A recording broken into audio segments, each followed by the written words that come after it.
Bonjour tout le monde, je suis très content d'être là. Je suis arrivé d'Abidjan pour participer à Let's Talk Best Business parce que je pense que aujourd'hui c'est une des plateformes qui permet de créer un lien entre la diaspora et ceux qui sont sur le continent, et je crois que ce lien il est extrêmement important. Aujourd'hui, on se rend bien compte que la géopolitique et la géoéconomique se jouent sur le continent. Et tout à l'heure, je pense que quelqu'un a parlé de quelle sera la place des pays africains. C'est Alain qui l'a dit dans cette mutation géopolitique.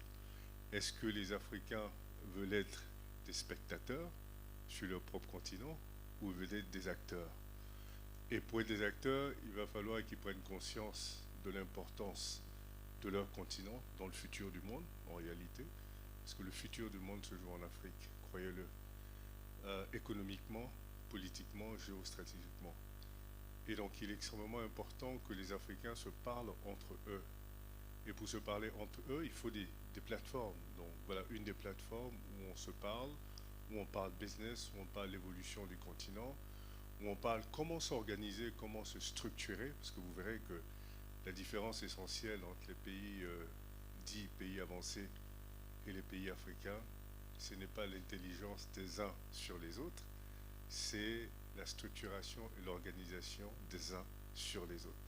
Donc il est peut-être temps pour les Africains de s'organiser, de se parler et de comprendre que euh, le développement de l'Afrique est la responsabilité des Africains, pas des autres. C'est ni la responsabilité des banques de développement, ni la responsabilité des Occidentaux qui pensent qu'ils devraient euh, consacrer une partie de leur budget au développement de l'Afrique, qui en réalité n'a pas besoin de ça, puisque cet argent qu'ils consacrent à l'Afrique vient de l'Afrique. Mais il faut que les Africains comprennent qu'il faut qu'ils s'organisent, eux, pour pouvoir justement capitaliser sur les richesses qu'ils ont.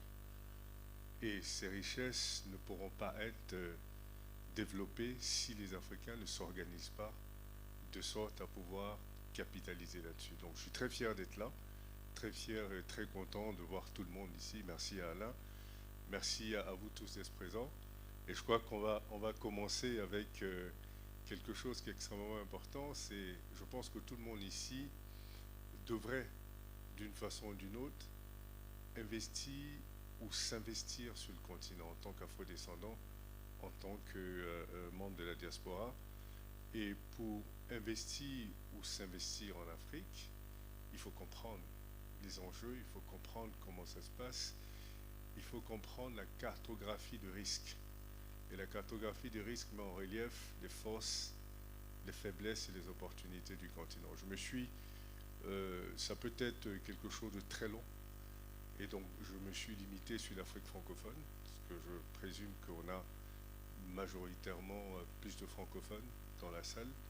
Donc, en mettant l'accent sur deux pays phares de cette Afrique francophone-là, en termes économiques, et ça nous donnera l'opportunité de pouvoir discuter ensuite. Et j'essaierai d'être le moins technique possible, parce que l'idée en réalité, c'est que tout le monde comprenne les enjeux, et les enjeux économiques, les enjeux politiques et les enjeux stratégiques. Voilà. Donc je crois que c'était juste mon introduction. Et maintenant, je ne sais pas comment on procède, je fais la présentation et ensuite Absolument. on discute. Et à l'issue de la présentation, nous aurons un échange avec le public. Excellent. Est-ce que je peux avoir un pointeur ou quelque chose pour changer les slides?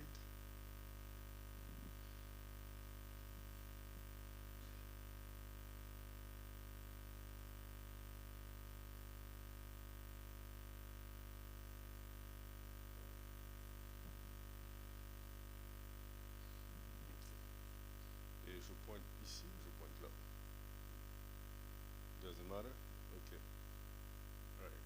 Bon, peut-être qu'il faut le mettre sur diapo, ouais.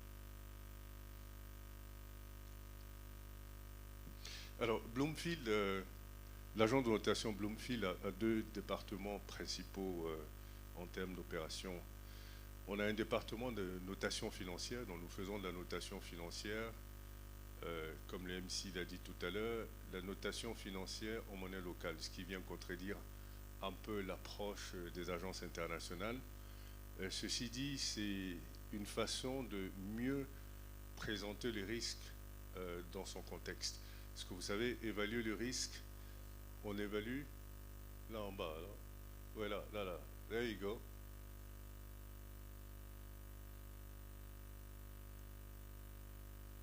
Ouais, c'est là qu'il faut cliquer, là. Alors, bon, pendant qu'ils sont en train de régler ça. Alors, la notation financière, c'est le processus par lequel une agence de notation financière va établir ce qu'on appelle la qualité de crédit d'une entité, sa capacité et sa volonté à faire face à ses obligations financières. Ça peut être un souverain, ça peut être une collectivité locale, ça peut être une institution financière, une corporate ou une entreprise publique. Et évaluer la capacité de faire face à ses obligations financières se refaire à une monnaie. Et donc, pendant longtemps, les agents, ou elles continuent toujours, mais les agents de notation financière internationale font la notation financière sur la base de la devise étrangère, donc sur la base du dollar. Elles vont évaluer la capacité de tous les pays du monde et toutes les entreprises du monde à faire face à leurs obligations financières en dollars. Et comme les pays africains sont à un niveau de développement qui fait qu'ils sont encore des pays de rente, c'est-à-dire que les niveaux de réserve des devises sont faibles. Donc, dans cette configuration, les pays africains sont condamnés à avoir de mauvaises notes selon l'approche des agences internationales. Ceci, comme je disais ici dans la salle, vous êtes en Europe, vous avez certainement des euros sur vous, et peut-être pas de dollars, ou peut-être pas de francs CFA. On dit, moi je fais la notation en francs CFA, vous n'avez que des euros, et je présume que vous êtes pauvre parce que vous n'avez pas de francs CFA. Ou je présume que vous n'êtes pas crédible vis-à-vis de vos obligations, parce que moi j'estime que toutes les obligations doivent être en francs CFA, et vous avez que des euros. Donc, vous êtes condamné à avoir de mauvaises notes. Par contre, ça ne détermine pas votre crédibilité, puisque vous avez des euros, donc vous avez une monnaie. Vous êtes capable de faire des achats, vous êtes capable de rembourser vos dettes, sauf qu'il faut que ces dettes-là soient dénominées dans la monnaie que vous utilisez. Donc, ce que nous avons décidé, c'est de dire, si les pays africains empruntent en devises étrangères, oui, on devrait évaluer leur capacité à rembourser en devises étrangères. Mais leur qualité de crédit intrinsèque, c'est-à-dire leur crédibilité, doit être déterminée dans leur propre monnaie. Et donc c'est ce que nous avons fait, créer la notation financière en monnaie locale, qui détermine la qualité de crédit des pays africains selon la performance de leur économie. Et donc aujourd'hui, vous avez ces deux notes-là. Vous avez la note en devises étrangères qui va déterminer leur capacité à faire face à leurs obligations financières en devises, et la notation financière en monnaie locale qui va déterminer leur crédibilité. Donc l'investisseur désormais a une vue plus holistique sur la qualité de crédit des pays africains que d'avoir une idée biaisée. Donc avoir une mauvaise note en devise étrangère ne veut pas dire que vous êtes mauvais. Avoir une mauvaise note en devise étrangère, désormais l'investisseur comprend que ça veut dire que vous avez un niveau de réserve des devises qui soit faible. C'est bon? Ok. Alors, quel est l'objectif de cette présentation? Comprenez, on a parlé tout à l'heure d'intelligence économique. L'intelligence économique, c'est ça, tous les paramètres qualitatifs et quantitatifs qui vous permettent de prendre une décision réfléchie, une décision pertinente et une décision qui vous permettrait d'avoir tous les leviers pour maîtriser, pour identifier le risque, mettre en place un mécanisme de contrôle de ces risques-là et de suivi de ces risques. Quand vous investissez en tant qu'investisseur, vous avez trois questions fondamentales que vous vous posez. Quelle est l'opportunité d'investir? Pourquoi j'investis là et pas là? Quel est le retour sur investissement auquel je devrais m'attendre? Comment je gagne de l'argent? Est-ce que je gagne plus à gauche ou à droite? Et quel est le risque que je prends de perdre mon capital? Et donc, cette présentation, justement, basée sur tous ces paramètres-là, la performance économique, le climat des affaires, les finances publiques, la solidité du système financier, le risque sociopolitique, sont des éléments que vous regardez avant d'investir dans un pays. Donc vous allez identifier un pays en fonction de l'analyse de tous ces paramètres-là et décider que vous investissez dans ce pays. Quand on parle du continent, vous avez 54 pays, donc 54 pays différents, 54 environnements économiques différents. Et donc, c'est vrai que quand on parle généralement d'Afrique, on a l'impression que c'est un bloc homogène, mais c'est un bloc hétérogène. Et donc, il est extrêmement important de comprendre à peu près, même s'il y a des similarités par bloc de région, il y a aussi des différences. Donc, nous allons mettre l'accent sur les éléments de similarités qui sont comparables, qui vous permettent de prendre une décision réfléchie. L'échelle de notation, quand nous faisons là, évidemment, quand vous allez regarder un de nos rapports qui va vous permettre de prendre une décision, nous faisons un ranking, nous faisons une évaluation de la cartographie de risque. Donc, cette évaluation-là, elle est basée sur les critères que je vous ai donnés et les résultats en termes d'interprétation. Vous avez une note qui part de 1 à 10 et quand la note du pays est entre 0 et 2, nous sommes dans une catégorie de risque systémique. Ce que ça veut dire, nous n'encourageons pas les gens à investir dans ce pays parce que ce pays est systématiquement risqué. Entre 2 et 4, c'est un risque avéré. Ceci dit, vous avez la possibilité de prendre un certain nombre de garanties ou mettre en place un certain nombre de mécanismes qui permettent justement de mitiger ce risque-là. Donc, vous pouvez faire un investissement, mais un investissement qui nécessiterait de mettre en place un certain nombre de mécanismes de protection. Entre 4 et 6, le risque est modéré et ne constitue pas un frein à l'investissement, même si, évidemment, il y a des risques qui existent, mais qui ne sont pas des freins, d'où l'importance d'avoir une intelligence économique pertinente qui vous permette justement d'identifier ces risques-là. Entre 6 et 8, vous êtes dans les risques faibles, où nous conseillons justement d'investir dans ce pays-là, et entre 8 et 10, vous êtes dans un environnement où le risque est quasi inexistant, ce qui n'existe pas d'ailleurs dans ce monde-là, pour l'instant en tout cas. Bien. Alors, nous allons regarder les grandes tendances macroéconomiques, parce que c'est de là que part, et ça répond aussi à l'opportunité d'investir et le retour sur investissement. Donc, évidemment, plus il y aura de croissance, plus il y aura opportunité d'investir, et plus il y aura un environnement des affaires qui soit sain, plus il y aura opportunité d'investir, et donc plus de richesse, plus de retour sur investissement. Alors, nous allons regarder la croissance économique, l'inflation, la tendance des déficits publics, le service et la soutenabilité de la dette et le climat des affaires. Tous ces éléments sont des éléments qui vous permettent justement de prendre ces décisions-là. Alors, sur l'évolution des taux de croissance, comprenez que l'Afrique en réalité est le continent où le taux de croissance est le plus élevé. Et vous avez constaté ça de tous les temps d'ailleurs, mais certainement les 15 dernières années, une moyenne qui est extrêmement élevée. Et où vous avez aussi cette croissance-là qui a, pendant les années Covid, montré la résilience des économies africaines. Donc la capacité d'absorber des chocs extérieurs. Pendant que la majorité des pays étaient en récession, vous avez des pays comme la Côte d'Ivoire et le Bénin qui étaient des pays qui avaient une croissance positive. Donc ça montrait bien qu'ils avaient un buffer qui leur permet d'absorber ces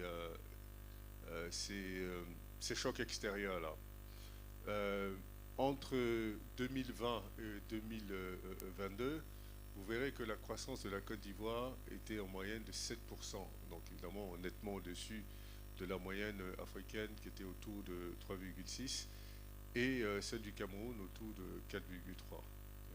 Donc des pays qui ont une croissance qui est généralement très élevée comparée au reste du monde. Donc des pays où il y a une dynamique économique qui est avérée et qui est permanente. En termes d'inflation, les pays africains francophones ont généralement été de bons élèves en termes d'inflation, ont eu la capacité de contenir l'inflation en dessous des 3% qui représente le benchmark. Ces derniers temps, avec la crise en Ukraine, avec la Covid, évidemment, il y a eu un chamboulement dans le monde économique qui a fait que les taux d'inflation ont commencé à monter. Sauf que des pays comme le Cameroun ont réussi à rebaisser ce taux d'inflation-là. Et vous regardez par exemple en 2023, le taux d'inflation est à 3,7% au Cameroun, pendant qu'il est encore à 5,9% en Côte d'Ivoire. En réalité, on pense que ce sont des taux élevés parce qu'ils ont l'habitude d'être en dessous de 3. Sinon, en réalité, ce sont des taux raisonnables que ces pays, que ces économies ont la capacité d'absorber.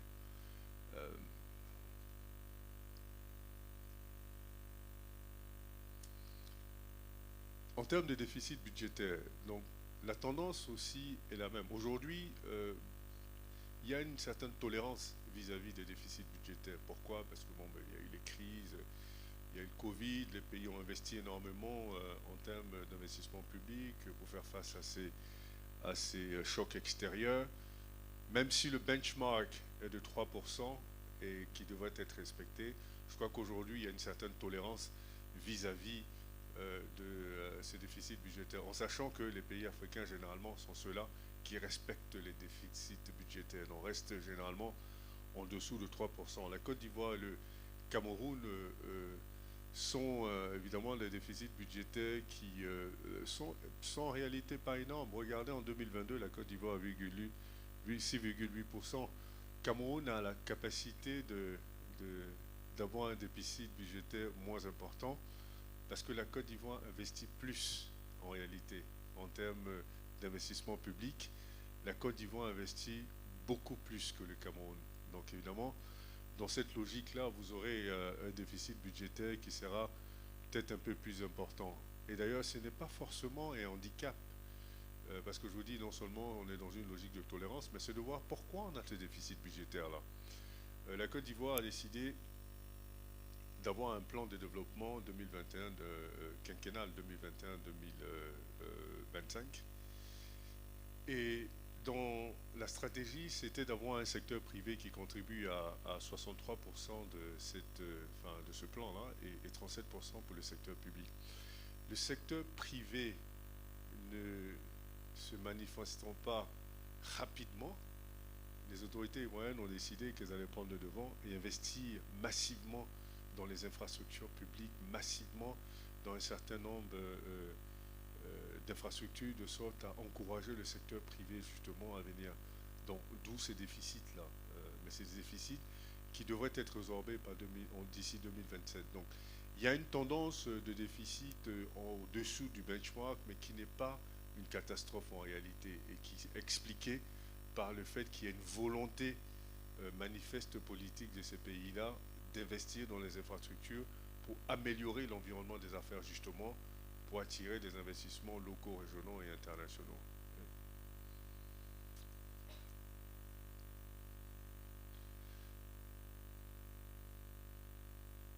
Alors, la dette. Je sais que beaucoup de gens se posent des questions sur la dette des pays africains. On vous dit toujours, la plupart du temps, que les pays africains sont très endettés, en réalité. Donc je crois que c'est ce qu'on entend souvent, ils sont très endettés. Mais quand on parle de dette, il y a des critères qui sont extrêmement importants à regarder. Être endetté, ça veut dire que vous avez le stock de votre dette, donc toute votre dette, ramenée à votre produit intérieur brut, donc à la richesse que vous créez. Quand vous dépassez 70%, quand le ratio est plus de 70%, on dit que vous êtes en train de rentrer dans un surendettement. Ceci dit, la majorité des pays africains est en dessous de 70%. Prenez un pays comme la France, ils sont à 110% de leur PIB. Vous prenez le Japon, ils sont à 200% de leur PIB. Vous prenez la Côte d'Ivoire, qui est aujourd'hui à peu près à 60% de son PIB. Et donc, les pays africains ne sont pas surendettés. Ils sont moyennement endettés, mais ce n'est pas ça leur contrainte.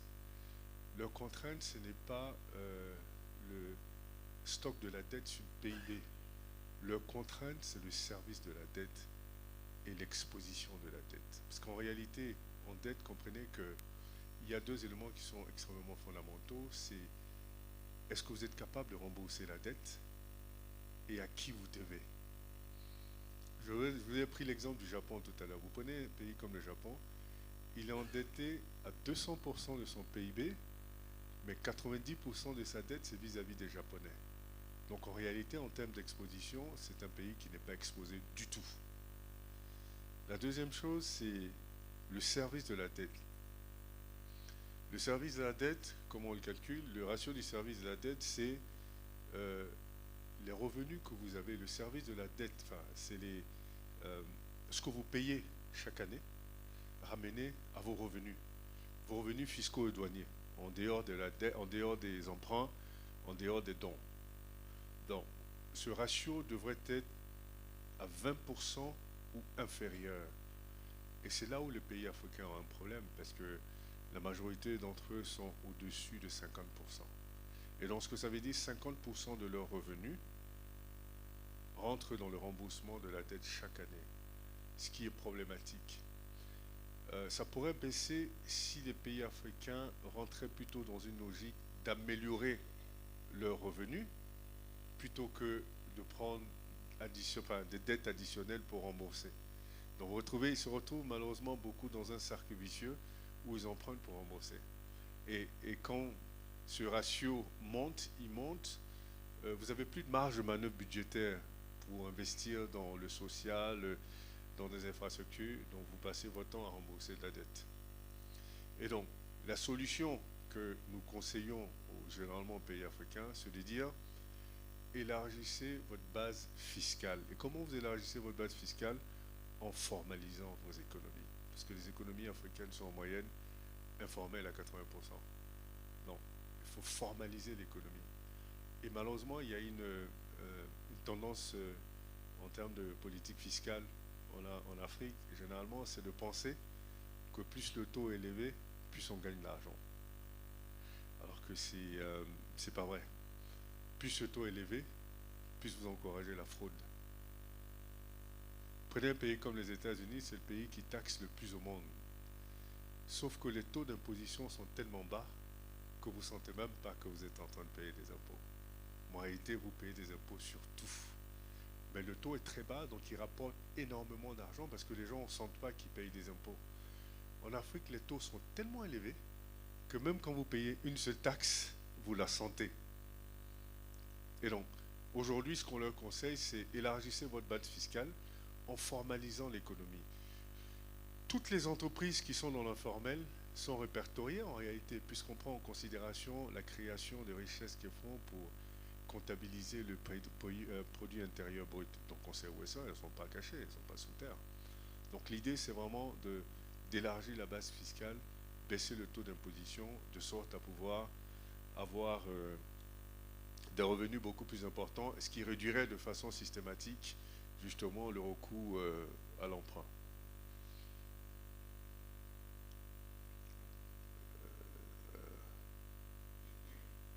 Le climat des affaires. Alors, vous allez voir que dans ces deux pays, en général, la Côte d'Ivoire est celui qui reçoit le plus d'investissements directs étrangers. Et pour cause, parce que la Côte d'Ivoire investit beaucoup plus dans les infrastructures, beaucoup plus dans améliorer et assainir l'environnement des affaires, de sorte à pouvoir être de plus en plus attractif. En réalité, je vous montre ça, mais moi, ça, c'est pas ma priorité et c'est pas ma préoccupation. En tant qu'Africain, on ne devrait peut-être pas être préoccupé par améliorer l'environnement des affaires dans une logique d'accroître les investissements directs étrangers. On devrait améliorer l'environnement des affaires dans une logique de promouvoir l'investissement local et éventuellement l'investissement régional en priorité. Parce que de toute façon, si vous avez des entreprises fortes dans votre écosystème, si vous avez un environnement solide, de toute façon, les investisseurs étrangers viendront, parce qu'ils cherchent tous des opportunités. Mais dans cette configuration, ce que vous voulez quand vous êtes un pays qui décide finalement de s'ouvrir et d'avoir une politique économique libérale, il est extrêmement important de vous rappeler que les locaux doivent contrôler l'économie. Donc les entreprises locales doivent contrôler l'économie, ce qui n'est pas le cas dans la majorité des pays africains. Parce que quand vous ne contrôlez pas votre économie, ce qui se passe, c'est qu'en cas de gros choc extérieur, les entreprises étrangères partent et vous vous retrouvez dans une économie qui est problématique. Dans la majorité des pays africains, 95, on va dire 95, entre 90 et 95% du produit intérieur, enfin du tissu économique, est constitué de PME locales. Ceci dit, ces PME locales ne contribuent qu'à entre 18 et 20% de la richesse créée. Ça veut dire que vous avez 5% de multinationales qui produisent 80% de la richesse créée. Ce qui fait que ces économies sont très faibles. Ce n'est pas une catastrophe parce que c'est des tendances qui peuvent être renversées. Et comment on les renverse? En renforçant justement la capacité des entreprises locales. L'idéal, ce serait d'avoir les PME locales contribuer à 65% de la richesse créée et 35% créée par des multinationales. Donc pour ça, il faut consolider l'environnement des affaires, il faut consolider l'écosystème des PME, faire des PME une priorité, de sorte à ce qu'elles atteignent des niveaux qui leur permettent de contribuer un peu plus. Et ça, pour moi, ça devrait être la priorité des priorités des pays africains. Et vous entendez souvent, on parle de champions nationaux, c'est dans cette logique-là. Prenez des pays comme le Nigeria qui ont compris cette logique-là et ont renforcé des champions nationaux. Je vous donne un exemple très simple avant de passer à la prochaine slide. Le Nigeria est le premier producteur de pétrole en Afrique, avec à un moment donné, je crois qu'ils étaient à 3 millions de barils jour. Depuis qu'ils sont indépendants, ils sont le premier producteur de... Est-ce que vous saviez que jusqu'à là récemment, le Nigeria n'avait pas de raffinerie? Le premier producteur de pétrole en Afrique n'avait pas de raffinerie. Enfin, je ne sais pas si ça vous paraît évident, moi ça me paraît assez surprenant. Mais dans cette logique de créer des champions, ils ont créé un champion qu'on appelle Aliko Dangote, qui a créé la première raffinerie du Nigeria et une des plus sophistiquées au monde. Mais il fallait créer un champion justement pour que ce champion puisse justement vienne rectifier. Donc, ça veut dire que toute la production de brut du Nigeria était raffinée ailleurs. Ça n'a pas de logique. Imaginez, dans le cas de Covid, on ferme toutes les frontières. Le Nigeria a le brut et qui ne peut pas exporter parce que tout est fermé. Il ne peut pas le raffiner parce qu'il n'avait pas de raffinerie. Donc vous voyez un peu la logique dans laquelle je suis en train de me mettre. Et ça rejoint un peu pourquoi on se réunit ici d'ailleurs. C'est comment on crée notre environnement en Afrique pour que les entreprises locales soient celles-là qui créent plus de richesses, de sorte à ce que les entreprises locales contrôlent l'économie. Okay? Ça a l'air d'être un discours très panafricaniste, mais ben, c'est comme ça.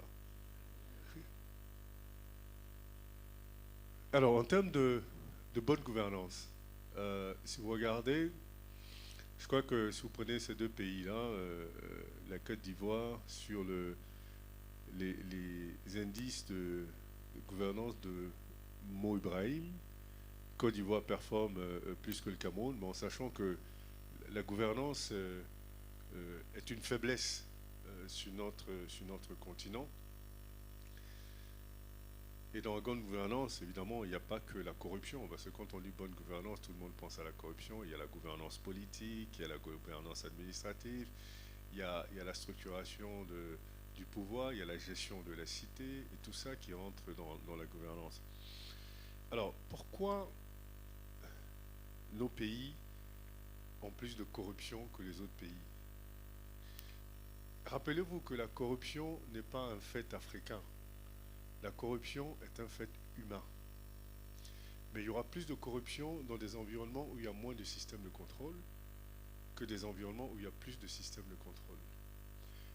Je vous parlais tantôt de l'organisation des cités, dans l'organisation des pays, qui permet d'avoir un pays qui avance. Un pays, plus il est organisé, plus il avance, moins il est organisé, moins il avance. Donc les pays occidentaux sont structurés de sorte à ce qu'il y ait un système de contrôle. Donc ce système de contrôle permet de réduire de façon significative la corruption. Mais tous les êtres humains sont tentés d'être corrompus. Mais si vous avez un système qui permet de les bloquer, justement, ça réduit de façon significative la corruption. Mais quand vous êtes dans des systèmes où il n'y a pas de système qui permettent de créer un système de contrôle, il y a plus de corruption. Je parlais tout à l'heure de gouvernance. Quand vous regardez la gouvernance politique, la majorité des pays africains ont des systèmes de concentration de pouvoir. Ça veut dire que l'exécutif contrôle tout. Même quand on vous dit qu'on est dans une démocratie. En réalité, la logique de la démocratie, ou la logique même du contrôle, c'est d'avoir un équilibre de pouvoir. Des pouvoirs, un pouvoir et des contre-pouvoirs. Donc un pouvoir législatif qui contrôle le pouvoir exécutif et le pouvoir judiciaire qui sert d'arbitre. Mais quand vous avez le pouvoir exécutif qui contrôle tout, naturellement, vous ne pouvez avoir que de la corruption.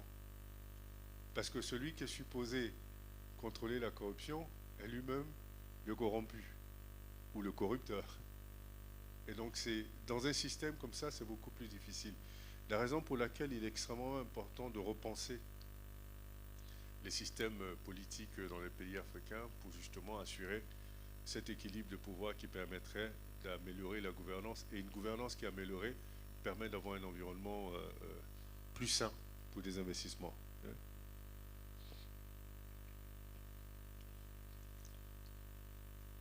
Alors, en termes de risques, évidemment, même dans les opportunités, je vous ai fait ressortir les risques. Mais en mettant l'accent sur les risques eux-mêmes, ça c'est l'indice d'attractivité des pays africains, francophones. Ce que vous regardez là, tout ça, ce sont des pays francophones. Et la Côte d'Ivoire est en top en termes d'attractivité. Et vous allez crescendo voir les autres pays et tout ça, c'est sur la base de l'environnement commercial, les infrastructures, les risques pays, la fiscalité, la réglementation, les ressources humaines locales, la taille, l'accès au marché, le libéralisme en sorte ou pas de l'économie en question. Et beaucoup de pays font beaucoup d'efforts pour assainir l'environnement des affaires en mettant en place un certain nombre de mécanismes, en améliorant les codes d'investissement. Ils ont fini par comprendre que ce n'est pas la réduction d'impôts qui attire les investisseurs. Les investisseurs, ils n'ont aucun problème avec payer les impôts. C'est créer un environnement qui permet aux gens de se rassurer qu'ils ont des clients, qui peuvent produire, qui peuvent transporter leurs marchandises et qu'ils ont un marché. Et c'est ça que les pays africains ont commencé à comprendre. Sur le plan de la santé, évidemment, il y a une amélioration significative. Les pays comme la Côte d'Ivoire aujourd'hui sont à 59 ans d'espérance de vie. Avant, c'était beaucoup moins. Donc, ça veut dire qu'il y a quand même une évolution, même si ça demeure quand même un risque, d'avoir un niveau d'espérance de vie qui se limite qu'à 59 ans. Et qu'au Cameroun, ils sont un peu plus, je crois, à 62 ans, me semble-t-il.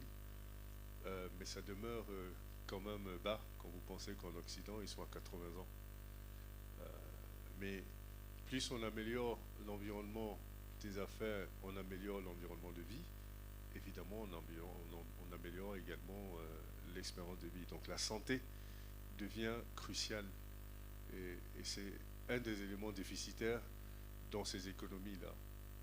Les services de santé et la politique de santé, la stratégie de santé, l'investissement dans la santé. Vous savez que très peu de structures financières investissent dans des secteurs comme la santé ou l'éducation, qui sont l'essence même du développement économique des pays, mais malheureusement, il n'y a pas cette culture-là. L'éducation, pareil. Je crois que la plus grosse problématique dans l'éducation en Afrique, c'est que, ou en Afrique francophone en particulier, c'est que beaucoup de pays investissent beaucoup. Hein. La Côte d'Ivoire, par exemple, là on a pris par rapport au PIB, mais par rapport au budget, la Côte d'Ivoire, par exemple, en moyenne,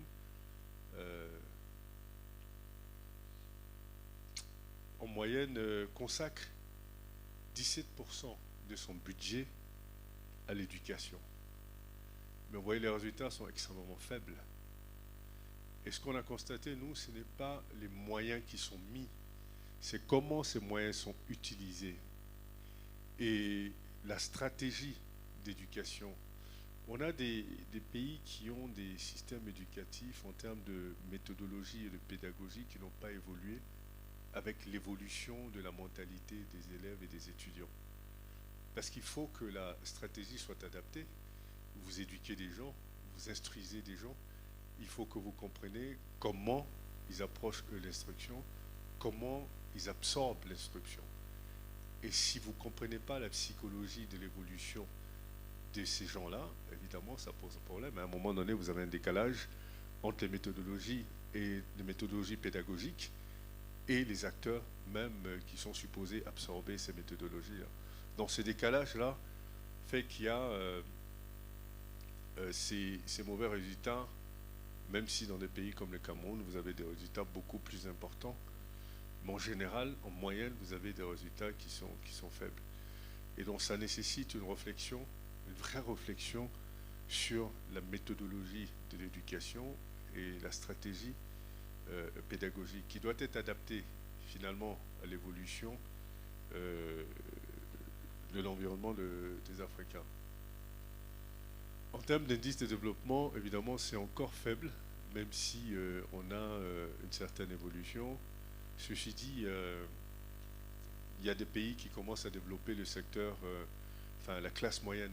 Côte d'Ivoire, par exemple, vous avez une classe moyenne extrêmement importante aujourd'hui. Et je crois que le dynamisme économique de ce pays a réussi à réduire de façon significative le taux de pauvreté, qui est passé de 54% en 2011 à 34% aujourd'hui. Donc c'est un bond quand même assez significatif de 20 points qui, si la Côte d'Ivoire continue dans cette dynamique-là, peut-être qu'en 2035, elle sera certainement à un niveau de 20% de pauvres. Donc, on voit bien que la croissance économique est bien, pas bien redistribuée, je dirais, mais bien capitalisée, parce qu'en réalité, la redistribution est un peu plus compliquée, parce que ceux qui produisent le plus de richesses rapatrient cette richesse-là. 5% des multinationales créent 80% de la richesse. Naturellement, l'objectif, c'est pas de réinvestir dans le pays, parce que c'est pas ça l'objectif pour eux. Donc ça veut dire que si on veut que la croissance soit vraiment inclusive, il faut à ce moment-là renverser la tendance, avoir plus de PME locales, créer plus de richesses, de sorte à ce que la richesse soit réinvestie dans le pays. Okay.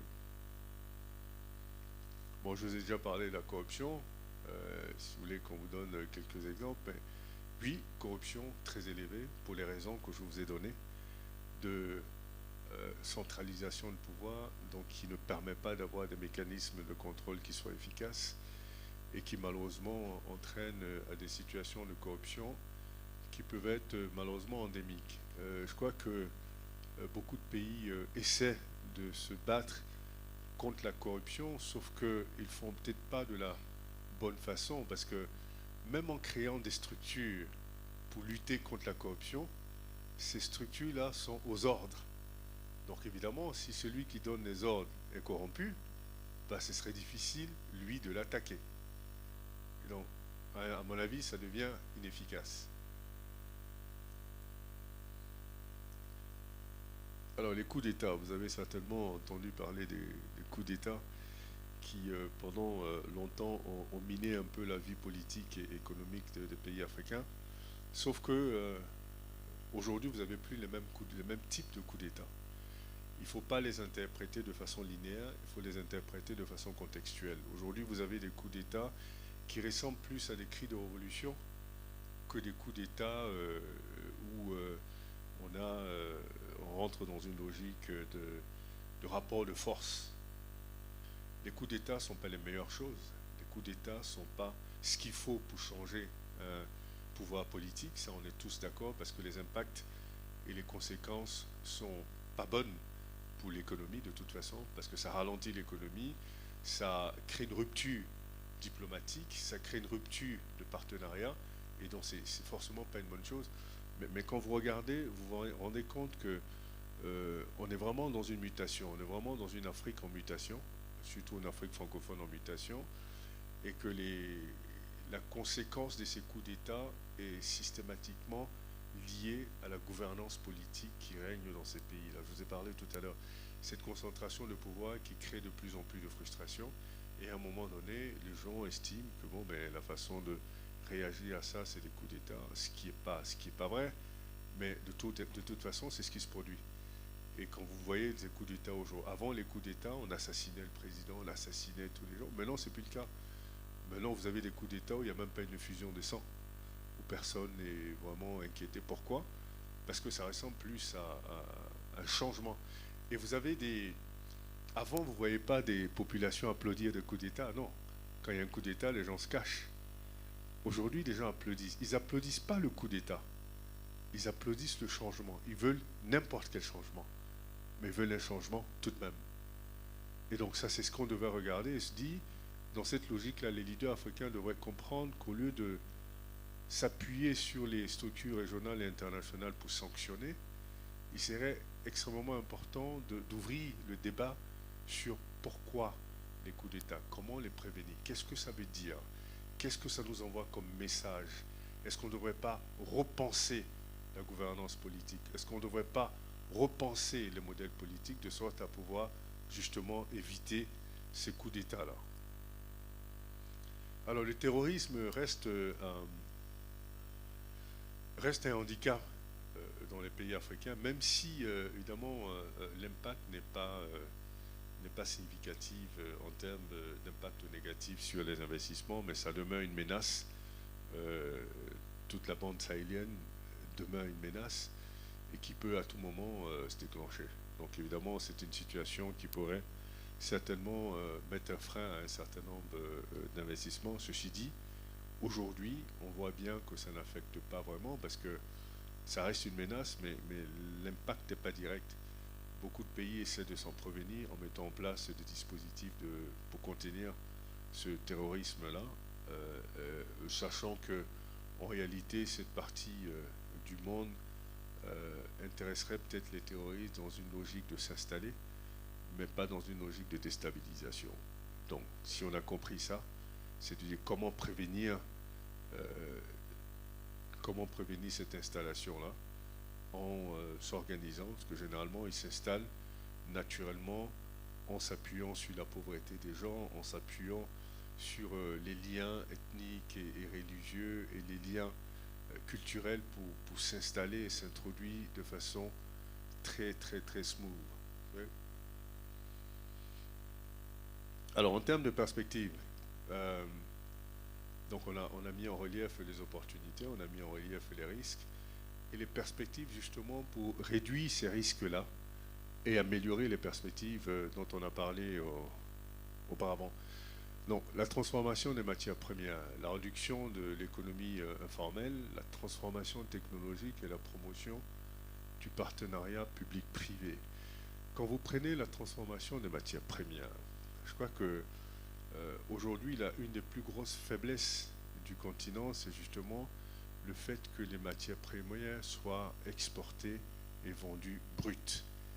Il faut les transformer. Pour les transformer, naturellement, ça nécessite de la technologie, ça nécessite de la recherche et le développement.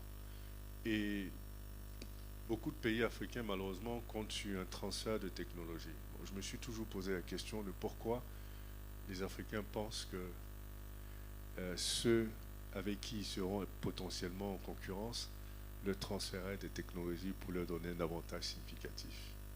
Pour moi, ça n'a pas beaucoup de sens, mais bon, je ne suis pas dans la tête des leaders africains, des politiciens africains pour comprendre leur logique, mais je pense qu'aujourd'hui, il faut que les Africains changent cette narrative-là et changent le logiciel et de se dire c'est leur responsabilité d'investir dans la recherche et le développement pour développer des technologies adéquates et adaptées qui leur permettraient de transformer leurs matières premières et de retenir la valeur ajoutée sur le continent, de créer la richesse à travers le développement, la transformation de ces matières premières sur le continent et de créer des emplois.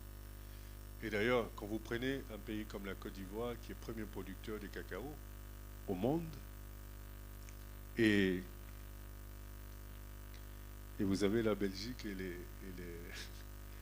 et la Suisse qui sont les meilleurs producteurs de chocolat au monde, c'est quand même curieux, non? Parce qu'il n'y a même pas je ne suis pas sûr qu'il y a une botte de cacao qui pousse ici en Belgique ou en Suisse. Ça, par contre, c'est problématique. Et pourquoi c'est problématique? Parce que la Côte d'Ivoire ne capitalise pas sur sa capacité justement à avoir la matière première de non seulement parce que du cacao, vous n'avez pas que le chocolat, hein, vous avez aussi des produits cosmétiques, vous avez toute une panoplie de produits dérivés. Et aujourd'hui, il s'agit de faire des recherches et de développer sa propre technologie. Le fait d'exporter quasiment toute sa production, même pays comme celui-là, dans une situation de faiblesse, parce que vous inondez le marché avec un produit, donc évidemment, vous ne pouvez pas contrôler le prix de ce produit. Et ceux qui achètent ce produit vont faire des réserves. Et donc, à un moment donné, quand vous avez dit « je produis moins », parce que les coûts sont trop bas, vous ne pouvez pas le faire parce qu'eux, ils ont une marge de manœuvre de tenir sur 2, 3, 4 ans. Est-ce que vous avez une marge de manœuvre de vivre sans exporter vos produits? Donc, ces pays, la Côte d'Ivoire et le Ghana représentent 60% de la production. Ça veut dire qu'en réalité, il s'agit aujourd'hui pour ces pays de créer un marché local et régional, de transformer déjà, mais créer un marché régional évidemment pour absorber cette transformation-là. Et ils vont peut-être exporter 20% au lieu de 90% ou 95%, mais ils vont obtenir le même revenu sur les 20% parce qu'il y aura moins de cacao dans le monde. Et bien forcément, c'est la politique de l'offre et de la demande. Il y aura moins de cacao, il y aura plus de demande et les prix vont grimper. Et donc ça veut dire qu'en réalité, ils gagneraient peut-être même plus à exporter 20% qu'exporter 90%. Aussi curieux que ça puisse paraître. Mais il y a vraiment une réflexion à mener sur comment mettre en place une technologie qui permettrait aux pays africains de développer leur matière première. Je parlais tout à l'heure de l'économie informelle. Il faut absolument réduire cette économie informelle, la formaliser, de sorte à non seulement être mieux structuré, mais accroître ses revenus fiscaux sur cet informel-là. Donc plus ils sont formalisés, plus ça permet d'élargir l'assiette fiscale et plus ça permet au pays d'avoir plus de revenus et moins ça les oriente vers l'endettement. Je parlais tout à l'heure de transformation technologique. Le partenariat public-privé est un outil extrêmement important, extrêmement utile en réalité pour réduire le déficit en infrastructure en Afrique. Le déficit en infrastructure, il est estimé à peu près à 100 milliards de dollars par an en Afrique et les budgets des pays africains ne pourraient pas justement soutenir cet investissement-là. Les partenariats publics-privés sont très intéressants dans la mesure où ces partenaires privés vont construire l'infrastructure, vont exploiter l'infrastructure pour se rembourser sur une certaine période et vont restituer l'infrastructure. Et dans ce processus de construction et de gestion de cette infrastructure, il y a un partenariat qui se met en place avec des entreprises locales de sorte justement à pouvoir continuer la gestion de cette infrastructure après. Et l'avantage de ça, c'est que ça réduit de façon significative les montants que doivent investir les pays africains. Et 40 ans, généralement, c'est des projets sur 30 ans. 40 ans, mais 40 ans, c'est quoi dans la vie d'un pays? 30 ans, c'est rien dans la vie d'un pays. Dans la vie d'un être humain, oui, c'est beaucoup. Mais puisque nous sommes dans une logique de pays, évidemment, ce sont des choses qui sont fortement recommandées. Voilà. Alors, donc je voulais essayer d'aller un peu rapidement. Je sais que j'ai traîné un peu. Mais l'idée, c'était pour vous de comprendre un peu tous les détails de cette cartographie de risque. Et maintenant, je vous donne l'opportunité d'échanger avec vous sur des points que vous avez retenus ou sur des éléments que vous souhaiterez que je remette en relief. J'espère que je n'ai pas été trop technique. En tout cas, vu vos réactions, je vois que le message est bien passé. Merci. Merci. Merci infiniment, cher Stanislas, pour cette cartographie des risques d'investissement en Afrique francophone. Une cartographie très précise et, je dirais, exhaustive. Pour ma part, à titre personnel, cela n'engage que moi, évidemment. Moi, je retiens trois moments clés, trois moments qui, aujourd'hui, nous donnent la pleine mesure de la nécessité de s'engager sur cette voie-là. La première, évidemment, c'est qu'en termes d'investissement, je pense que promouvoir les investissements directs étrangers est une chose, mais le faire pour l'industrie locale, pour les investissements locaux, c'est quelque chose qui peut effectivement potentiellement être utile pour éviter précisément que l'économie reste aux mains de ces multinationales. Le taux est incroyable, 5% en termes, je dirais, de représentativité, mais pour 80% de la richesse générée. Je vous laisse le soin de faire la différence. Deuxième idée forte, c'est bien évidemment d'élargir l'assiette fiscale dans une Afrique dont l'économie reste largement formalisée, informelle plutôt. Il y a effectivement des exceptions, hein, on les connaît, mais tout de même, il s'agit là effectivement de pouvoir chercher l'argent où il se trouve, c'est-à-dire éviter qu'une partie non négligeable, je dirais, des recettes fiscales ne puisse effectivement disparaître, et ce notamment à cause de la corruption. Et puis, troisième chose, évidemment, on vient d'en parler, la transformation des matières premières. Parce qu'effectivement, ça pose un problème. Si l'on prend l'exemple de certains pays comme la RDC, hein, notamment dans les industries extractives, on voit très bien le problème que pose la non-transformation des matières premières. Aujourd'hui, il y a une bonne dynamique dans ce sens, puisqu'il y a une chaîne de valeur dans l'industrie des batteries qui se met en place. Mais l'avenir, il est là. Et l'exemple du cacao de la Côte d'Ivoire montre à quel point, effectivement, il est possible de générer les mêmes revenus avec, effectivement, une production moindre, qui serait beaucoup plus, je dirais, redéployée au niveau régional ou sous-régional, ce qui n'affectera pas les recettes, puisque la loi de l'offre et de la demande étant ce qu'elle est. Mesdames et messieurs, distingués invités, nous allons donc pouvoir à présent entrer dans le débat. Nous aurons 20 minutes pour ce faire, puisque le temps qui nous est imparti est extrêmement réduit. Vous avez donc la possibilité de vous exprimer, merci de vous présenter, d'être extrêmement concis dans la formulation et bien évidemment faire en sorte que vous soyez vraiment le plus clair possible. Je vois déjà une première main qui se lève, une deuxième, je vois qu'il y a 2 mains, 3. On va prendre 4 questions pour commencer. Cher Stanislas, on prend 4 questions pour commencer. Voilà, allez-y. Allô, bonjour, merci pour la parole. Alors, je m'appelle Joëlle Mbeka, je suis fondatrice donc, d'un village de formation en alternance pour les chômeurs au Congo et conseillère communale ici à Watermal-Boisfort. Je travaille à l'Union européenne depuis 20 ans. Et mère de 3 enfants. Bon, la plupart sait aussi que je suis la fille de l'ambassadeur Mbeka, ici premier ambassadeur auprès de l'Union européenne. Alors, merci beaucoup pour tout ce que vous avez dit, parce qu'on vous a écouté. Je sais tout ce que vous avez dit, j'en parle souvent et c'est pour cela que j'ai commencé par créer le village de formation. Alors, pour reprendre avec ce que vous avez dit, innover, investir, oui. Mais j'ai toujours cette impression, et aussi encore aujourd'hui, il y a quelque chose qui manque.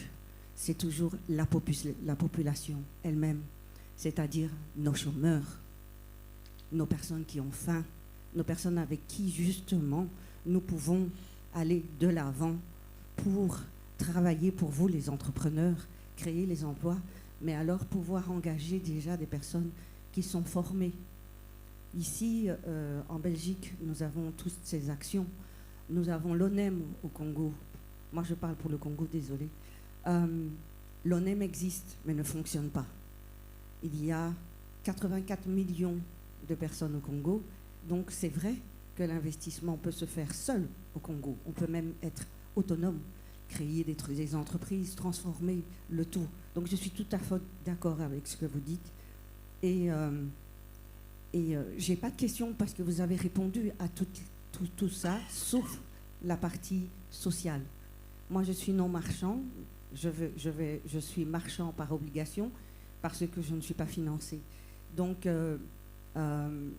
mais je trouve que c'est important de faire fonctionner les ventres chez nous.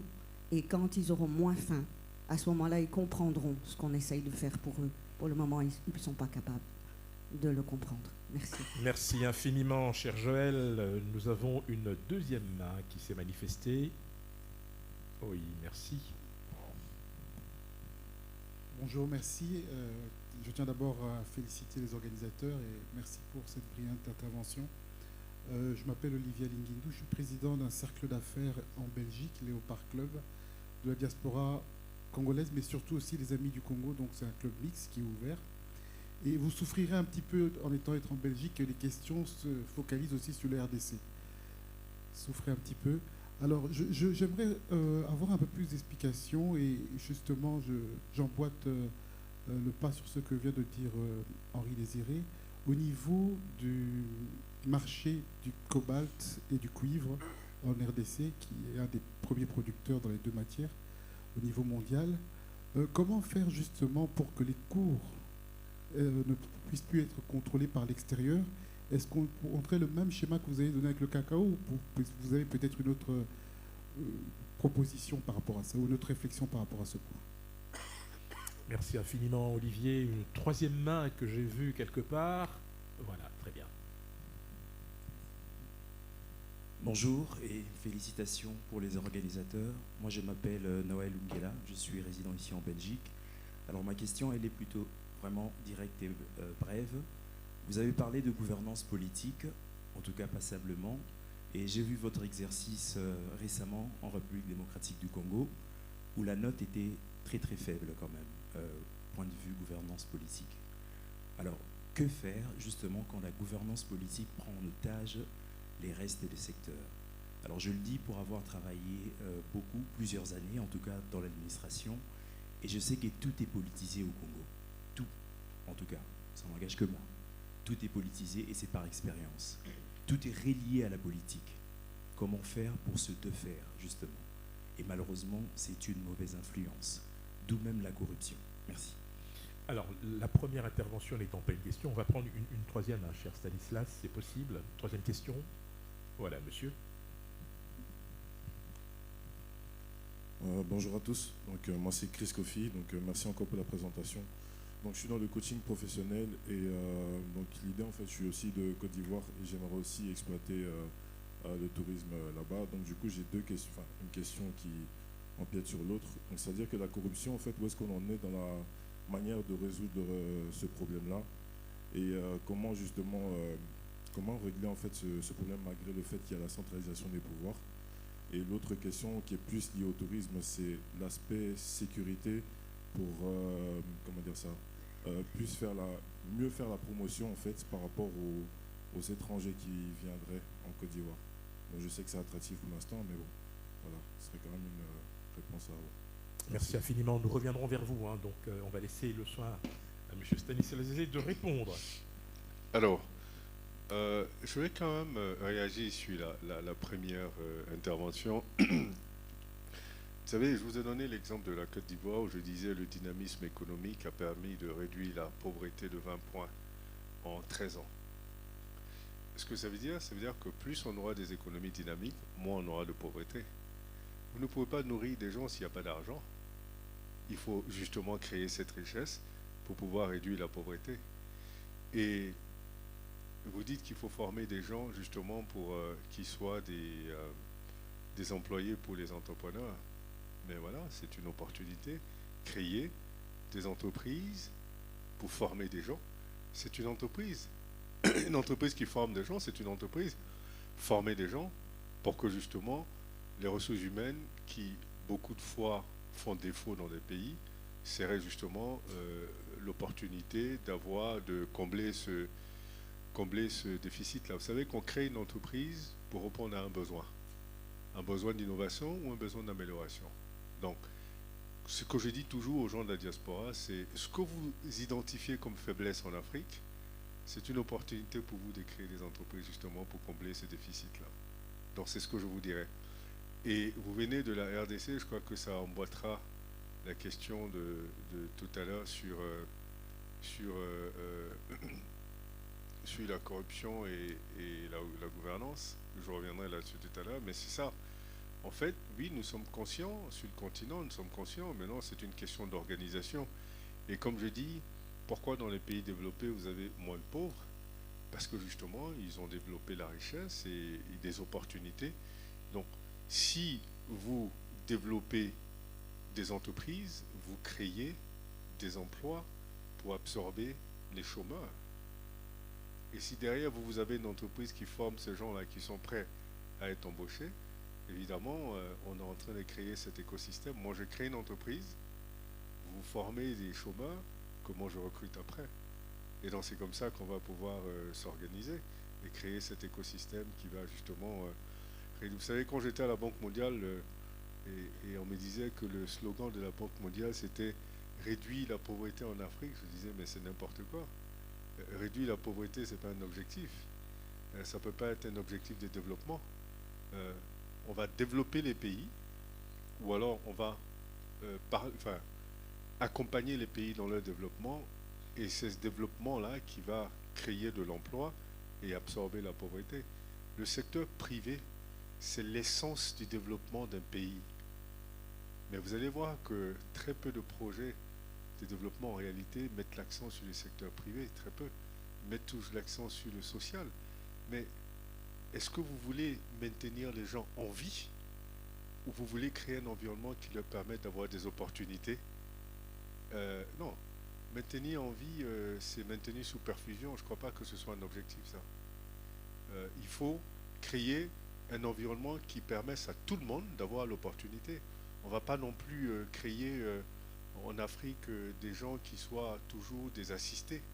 Non, moi je ne suis pas partisan de ça par contre. Je suis partisan de créer des opportunités pour que les gens puissent être des gens dignes, pouvoir travailler et se nourrir dignement eux-mêmes, mais pas attendre que les gens les nourrissent tous les jours. Parlons du cobalt, oui. Pour pouvoir contrôler le prix d'une marchandise, regardez l'OPEP par exemple. Vous avez un consortium d'OPEP, de pays producteurs de pétrole qui, eux, vont contrôler la production et ils vont contrôler la production, donc vont contrôler en réalité le coût du pétrole. S'il y a trop de pétrole en circulation, ils vont réduire la production, ils s'entendent tous là-dessus. Et donc je crois que la première chose, c'est transformer sur place pour pouvoir justement contrôler ce que vous exportez et ce que vous n'exportez pas. Mais quand vous êtes obligé d'exporter, et parce que vous n'avez pas d'autres alternatives, évidemment, vous avez très peu de contrôle là-dessus. Au Congo, vous êtes obligé, vous ne le transformez pas. Peut-être qu'il faut commencer à transformer sur place. Et pour pouvoir transformer sur place, il faut pouvoir investir dans la recherche et le développement. Il faut pouvoir investir dans l'éducation, ça nous ramènera à ça. Vous savez, on travaille sur la RDC, on fait la notation financière de la RDC et on fait la cartographie de risque de la RDC. La RDC a en réalité pas 95, mais près de 110 millions d'habitants en réalité. Et la RDC consacre 1% de son budget à l'éducation. Et là encore, donc ça veut dire que vous avez un pays où on ne met pas l'accent sur l'éducation pendant que c'est une population extrêmement large. Donc forcément, on crée tous ces soucis-là que vous êtes en train de voir. Donc peut-être qu'aujourd'hui, il faut améliorer l'éducation déjà pour avoir plus de gens instruits, pour pouvoir répondre à la problématique justement de la faiblesse de la gouvernance politique. Et donc, cette corruption et tout ça peut venir aussi du fait que les gens sont généralement pas beaucoup instruits dans le milieu politique. Non, et qu'ils rentrent dans le milieu politique avec un objectif de s'enrichir au lieu d'un objectif idéal de créer un environnement qui permettrait d'avoir une administration qui va servir les intérêts des populations. Donc tout est lié. La gouvernance politique de laquelle on parle, c'est une question de volonté politique d'organiser, de réorganiser la gestion de la cité. Et ce n'est même pas une question de parti politique, parce que chaque parti politique qui vient fait exactement la même chose. Donc il faut qu'il y ait un consensus politique sur quel est le système politique qui soit le plus convenable. Et dans n'importe quelle démocratie, le système politique le plus convenable, c'est le contrôle, c'est la séparation et l'équilibre des pouvoirs. Parce que quand il y a une séparation et l'équilibre des pouvoirs, il est difficile d'avoir une partie du pouvoir faire ce qu'elle veut sans que les autres puissent contrôler. Et ça, tant qu'il n'y a pas cette volonté et ce consensus politique dans un pays, ce serait difficile. Dans les pays occidentaux, vous avez ce consensus politique-là. C'est la raison pour laquelle vous pouvez avoir un pays comme la Belgique qui n'a pas de gouvernement pendant 2 ans, mais qui n'est pas en train de s'écrouler. Pourquoi? Parce que les institutions sont fortes. Les institutions sont fortes, elles sont organisées, elles sont structurées.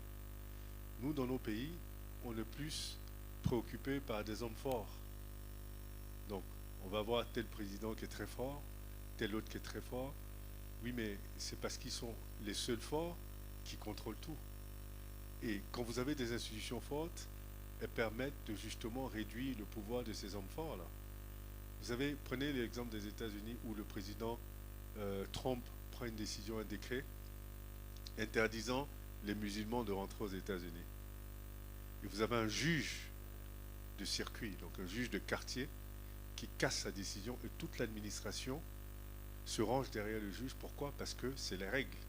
Ce sont les règles et tout le monde respecte les règles. Donc lui aussi, il est le président le plus puissant du monde.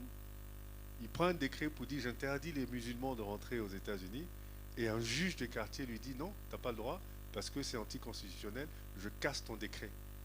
Et l'administration dit nous, on ne te suit pas, on suit le juge parce que le pouvoir judiciaire a le dernier mot.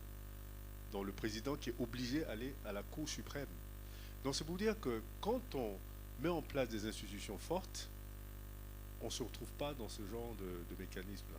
Il faut, mais pour ça, il faut décider de le faire. Et pour décider de le faire, c'est un compromis politique qu'il faut.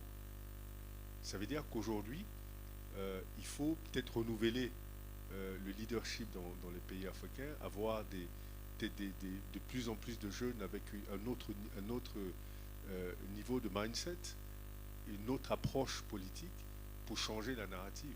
Sinon, vous aurez exactement les mêmes choses tant qu'il n'y a pas ce consensus politique sur une séparation de pouvoir et un équilibre de pouvoir qui permettrait d'avoir une meilleure gouvernance politique. Voilà. Alors, on va prendre les deux dernières questions. Malheureusement, on pourra toujours approfondir la discussion à la pause. Je vois une main, mais avant que vous puissiez répondre, peut-être un complément d'information par rapport justement au cobalt. Il y a eu une initiative, il y a de cela quelques années, entre la Côte d'Ivoire et le Ghana par rapport au cacao pour davantage pouvoir contrôler le prix du marché, même si cela s'est fait avec des fortunes diverses. Mais en RDC, par exemple, il y a une convergence entre la RDC et la Zambie pour mettre en place justement une chaîne de valeur dans l'industrie des batteries à travers évidemment le cobalt et le lithium. C'est une initiative qui a été lancée en 2021 lorsqu'il y a eu à Kinshasa, je sais de quoi je parle puisque j'ai animé ce débat, c'était le premier DRC Business Forum avec notamment ces deux pays Et effectivement, en tant que producteur de cobalt, il était important de créer les conditions d'une industrie, micro s'il vous plaît, industrie de transformation pour précisément être en capacité de peser à la fois sur le cours, mais également sur tout le circuit, à la fois de production et de distribution. Voilà, madame, vous avez la parole. Ensuite, on prendra une toute dernière question et nous passerons à la seconde masterclass. Allez-y. Moi, je m'appelle Alpha Meta. En fait, vous avez répondu à la plupart des questions que je me posais. Ce qui soulève une des questions, vous avez parlé tout tantôt par rapport à la problématique qui se trouve dans nos pays africains par rapport aux entrepreneuriats, de créer des emplois. Vous avez parlé ici de changer du mindset, le changement du mindset. En fait, ma question est que avant de créer une entreprise, ne serait-ce pas d'abord judicieux de commencer d'abord à changer le mindset de la population? Et aussi, étant donné que la plupart des entreprises, c'est vraiment politique, alors comment faire vraiment pour dévier à ça afin que la plupart des gens puissent investir en Afrique sans pour autant être coincés par tout ce qui est problème politique? Merci. Dernière question. Y a-t-il une main de l'autre côté, là, s'il vous plaît? Ça. On va peut-être privilégier... madame a déjà le micro, vous êtes très rapide. Allez-y, allez-y, madame, je vous en prie, allez-y. Bonjour, moi je m'appelle Shamsia Aboubakar, je suis étudiante en chimie. Et moi, ma question est de savoir s'il est propice d'investir en Guinée. Je vois qu'ils ont une monnaie plus ou moins stable. Et j'aimerais savoir si c'est le seul atout qu'il faut constater pour investir en Guinée. Merci infiniment. La toute dernière question, voilà pour vous, monsieur, allez-y. Et nous clôturons donc, vous aurez l'opportunité de poser vos questions à la pause. Allez-y. Bonjour tout le monde. Merci pour cette excellente présentation. Donc, je suis Christian Kaindo, ingénieur et docteur en intelligence artificielle d'origine congolaise. Tout à l'heure, je voudrais poser une question par rapport au Congo parce qu'on met beaucoup en avant les matières premières. Or, au Congo, il n'y a pas que des matières minières, si je peux le dire.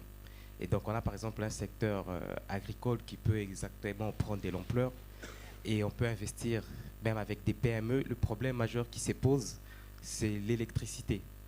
Parce que les entreprises minières ont suffisamment de moyens pour tirer des grandes lignes du courant partant du barrage d'Inga. On a une province comme le Katanga qui peut produire par an 2 fois le maïs, mais on n'y parvient pas parce qu'il y a un problème d'électricité. Et en parlant avec les investisseurs, ils vous disent s'ils veulent le faire d'eux-mêmes, il faut minimum 20% d'investissement que dans l'électricité, ce qui plombe tous les business. Alors ma question serait comment pourrions-nous pallier à ce problème-là qui permettrait dans un premier temps de régler le problème de faim, étant donné que la plupart de la nourriture provient de la Zambie et de la Tanzanie pour le Katanga précisément. Merci. Merci infiniment. Voilà. Vous avez la parole. Alors, pour la première question, vous savez, changer le mindset dans un pays, en réalité, quand vous êtes une personne physique, parce que c'est tout un système à changer, si vous arrivez à le changer à votre propre niveau, vous pouvez pas, enfin, vous rendez compte de l'impact que vous avez sur les autres. Je prends l'exemple de Bloomfield. Quand nous avons créé Bloomfield il y a 16 ans, en réalité, tout le monde se demandait si on était complètement fou de penser qu'on pouvait compétir avec Moody's, Standard & Poor's, Fitch. C'est la première chose. La deuxième préoccupation des gens, c'était de toute façon, est-ce qu'on est capable même de faire de la notation financière? Parce que pour eux, la notation financière, c'est très sophistiqué, c'est international, c'est Moody's, c'est Fitch, etc. Donc, c'est-à-dire qu'en face de moi, j'avais un écosystème de gens complexés qui estimaient qu'il n'y avait que Moody's, donc les Occidentaux, qui pouvaient faire de la notation financière. Donc, comment vous brisez justement ce mindset-là? Est-ce que vous passez votre temps à critiquer ces gens et disent qu'ils sont complexés et qu'ils n'ont rien compris? Ou alors, vous leur prouvez tout simplement que vous êtes capable de faire ce que vous dites que vous savez faire, sinon mieux que les autres dans votre environnement, parce que l'environnement, vous le maîtrisez mieux qu'eux. Et donc, c'est exactement ce que nous avons fait. Déjà, établi la narrative, de dire, ce que je vous ai dit tout à l'heure au départ, c'est très simple. est-ce que si vous n'avez pas de dollars sur vous, ça veut dire que vous êtes pauvre? Et là, vous emmenez les gens à réfléchir. Je lui ai dit, Moody's, Standard & Poor's disent, nous, on va évaluer votre capacité à rembourser sur la base des dollars. Sauf que vous n'avez pas de dollars parce que l'économie que vous avez est structurée de sorte à ce que les dollars, vous vendez vos matières premières, vous collectez les devises et vous utilisez ces devises-là pour importer tous les produits finis que vous ne fabriquez pas, qui coûtent 10, 20, 30 fois plus cher que les matières premières au départ. Donc évidemment, vous vous retrouvez dans un système où vous avez des réserves de devises qui sont faibles. Donc vous êtes condamné à avoir de mauvaises notes. Et quand vous expliquez ça de façon très claire, les gens commencent à comprendre. Et dire, moi ce que je dis, je vais évaluer votre capacité à rembourser en euros parce que c'est votre monnaie de tous les jours. Et donc, quand vous arrivez à démontrer aux gens qu'ils ont besoin de ce que vous faites, progressivement, vous influencez le mindset.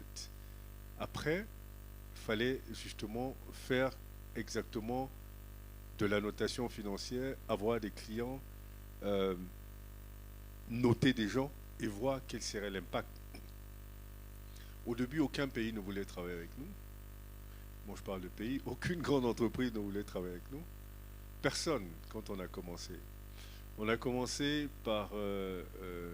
notre premier client, c'était le port de San Pedro, qui est c'est un petit port, hein, mais le premier port exploitateur de cacao au monde, puisque la Côte d'Ivoire est le premier producteur de cacao au monde.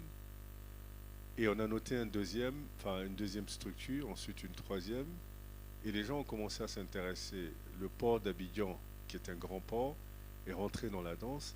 Et progressivement, on a commencé à noter des institutions financières, des banques. D'ailleurs, on a eu des banques, des gros groupes bancaires africains qui ont quitté Moody's et Fitch pour venir avec Bloomfield. Et aujourd'hui, on note les pays. Donc, progressivement, on a changé ce mindset de penser qu'il n'y avait que les Occidentaux qui pouvaient faire de la notation financière qui avait un sens, à dire que c'est un métier universel, tout le monde peut le faire. Il suffit juste d'avoir l'expertise et d'être structuré, organisé, et de faire ses preuves. Et donc, vous pouvez changer le mindset. Tout le monde peut changer le mindset autour de lui. Il ne faudrait pas attendre que ce changement vienne du ciel. Non, ça ne viendra pas du ciel. Ça viendra de nous. Et nous avons la capacité d'influencer ce changement de mindset-là. Je pense que vous et moi, on a eu une discussion tout à l'heure où je disais qu'il est extrêmement important qu'aujourd'hui, des jeunes Africains rentrent en politique pour changer l'état d'esprit de justement cet environnement politique et donner une nouvelle narrative politique et de gouvernance politique dans nos pays. Parce que c'est extrêmement important. Il y a peut-être un décalage entre ceux qui animent ce secteur-là et ce qui devrait se faire. Donc, si on le constate, et on constate cette faiblesse, qu'est-ce que nous on fait pour aller justement rectifier ça? Alors, la deuxième question, je ne sais pas, il y a 3 Guinées. C'est quelle Guinée? Parce qu'il y a la Guinée équatoriale, la Guinée-Bissau et la Guinée-Conakry. Donc, laquelle des Guinées? Conakry? Je crois qu'aujourd'hui, pour être honnête avec vous, tous les pays africains sont des opportunités d'investissement. Ce n'est pas basé seulement sur la monnaie, c'est basé sur à peu près tout ce que j'ai dit. Aujourd'hui, tous les pays font des efforts d'améliorer leur environnement des affaires. Tout est à faire, donc il y a énormément d'opportunités. Les retours sur investissement sont les plus élevés au monde, sans question là-dessus. Et les risques sont de plus en plus minimisés. Et les risques sont de plus en plus justement connus à cause de l'intelligence économique. Donc vous avez la capacité d'identifier les risques, de vous en prémunir et de mettre en place un mécanisme de suivi de ces risques-là. Donc c'est juste que dans ces pays, il faut faire des investissements intelligents. Il faut contrôler vous-même le risque, l'identifier et mettre en place des mécanismes qui vous permettent de le contrôler. Dans des pays plus structurés et plus développés, si vous voulez, l'intelligence économique dont vous aurez besoin est peut-être une intelligence économique banale. Et là, on rentre dans une intelligence économique plus profonde, plus analytique et avec une meilleure interprétation dans son contexte. Et sinon, oui, moi, je vous conseillerais personnellement d'aller investir en Guinée. En Guinée, on travaille avec la Guinée d'ailleurs. Et évidemment, les choses évoluent. évidemment, peut-être pas aussi rapidement qu'on espère dans les pays développés, mais les choses évoluent. Et justement, le rôle que peuvent jouer les gens de la diaspora, c'est avec cette double culture et ces best practices que vous avez d'ici, ça pourrait justement aider à changer l'état d'esprit, aider à améliorer la façon de faire du business ou la façon de travailler, quoi. Voilà, okay. Alors, la dernière question, c'était sur pourquoi on met l'accent sur les minerais au Congo pendant qu'on peut mettre l'accent sur l'agriculture, mais pour l'agriculture, il faut l'électricité. Oui, je vais vous dire, aujourd'hui, les autorités congolaises que nous fréquentons, parce que nous notons le pays et nous voyons dans les stratégies, oui, il y a une logique de diversification. Il y a une vraie logique de diversification parce que la résilience économique parle de deux choses. Hein. La première chose dans la résilience économique, c'est la diversification. La diversification vous permet d'absorber les chocs extérieurs. Et la deuxième étape de cette résilience, c'est la transformation de votre économie. Donc, ils ont commencé la diversification. Mais comme je dis, le gros problème en RDC, c'est justement l'administration, la capacité de mettre en œuvre toutes ces stratégies qui sont prises, parce que l'accent n'a pas été mis pendant longtemps sur l'éducation, donc on a une administration qui est très fragile. Donc c'est des problèmes à rectifier qui ont été identifiés, et aujourd'hui des politiques publiques sont mises en place, mais c'est quelque chose qui va prendre du temps, naturellement. La RDC est le pays le moins endetté au monde, avec un taux d'endettement de 14%, loin derrière tout le monde. Ce que ça veut dire que la RDC a une marge de manœuvre pour emprunter et investir dans les infrastructures énergétiques, des infrastructures routières, parce qu'il y a un gros déficit, un énorme déficit en infrastructure, et on ne peut pas développer un pays si on a un déficit énorme en infrastructure. Mais l'avantage de la RDC aujourd'hui, c'est que, comme je dis, c'est le pays le moins endetté au monde. Donc une marge de manœuvre d'endettement extraordinaire pour pouvoir investir dans les infrastructures. Son taux de remboursement aujourd'hui est de 11%, loin derrière tout le monde également. Donc cette marge de manœuvre, nous avons dit aux autorités congolaises de capitaliser là-dessus, mais de bien s'endetter de façon très intelligente et d'investir de façon massive et dans l'éducation, et dans la recherche, et dans la technologie, et dans les infrastructures. Donc, il y a un certain nombre de priorités qu'on pense dans lesquelles ils devront investir. Et s'ils suivent ça, à mon avis, les choses devraient changer. C'est un pays avec des ressources extraordinaires. Aujourd'hui, il s'agit d'investir dans les moyens de pouvoir exploiter ces ressources. Et les premiers moyens pour pouvoir exploiter quoi que ce soit dans un pays, c'est une administration solide. Voilà. Merci infiniment Stanislas Zézé pour cette cartographie. Alors, merci pour cette cartographie des risques d'investissement en Afrique francophone. Je rappelle par ailleurs que vous êtes l'auteur d'un livre autobiographique, L'homme aux chaussettes rouges, qui est disponible là-bas si vous êtes intéressé par les chaussettes rouges, entre autres. Vous pouvez vous procurer cet ouvrage. Merci infiniment. Merci.